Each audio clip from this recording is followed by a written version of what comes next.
अल्हम्दुलिल्लाहि रब्बिल आलमीन वस्सलातु वस्सलाम अला सय्यिदिल अंबिया वल मुरसलीन व अला आलिहि व सहबिहि अजमाइन।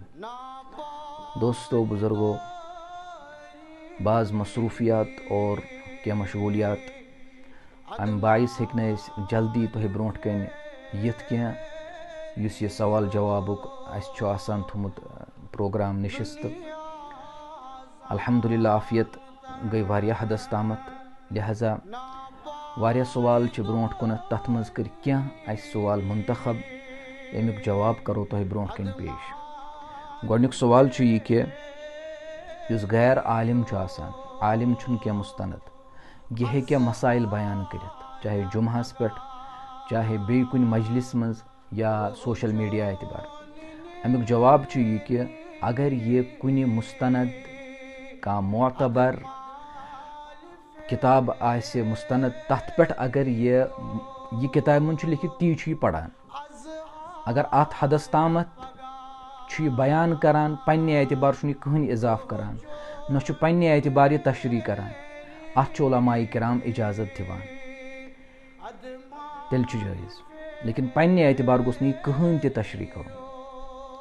ब्याक सवाल यह कि बैअत करन जायज़ और बैअत तरीक़त युहन मुराद।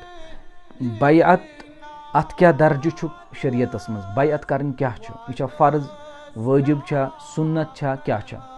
अमुक जवाब यह कि बैअत पज़ करन, अमुक दर्ज दीनस मज शरीयतस मज मुस्तहब बेहतर।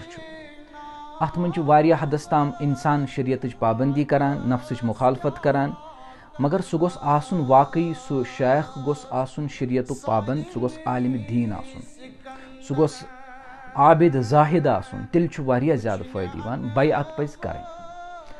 ब्याक सवाल यह कि मकतबस मज दरसगाहस मज फीस दिवान, यह फीस दिन जायज़, पत सह तनखास मज रटन जायज़।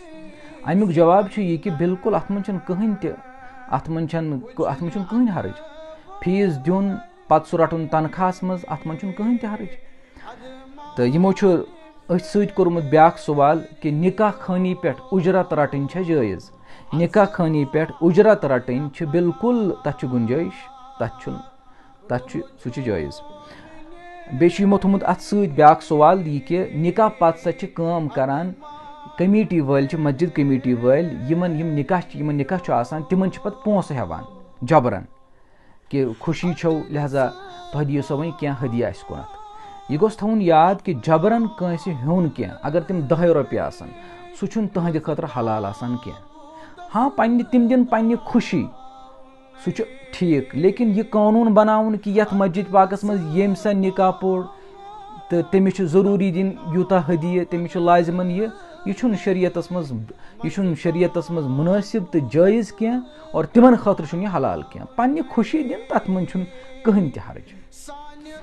ब्याक सवाल कि निकाह पड़ो गोडनेथ, तम पत गस रुखसती वहर 6 रेत 2 वहर, यह जायज़।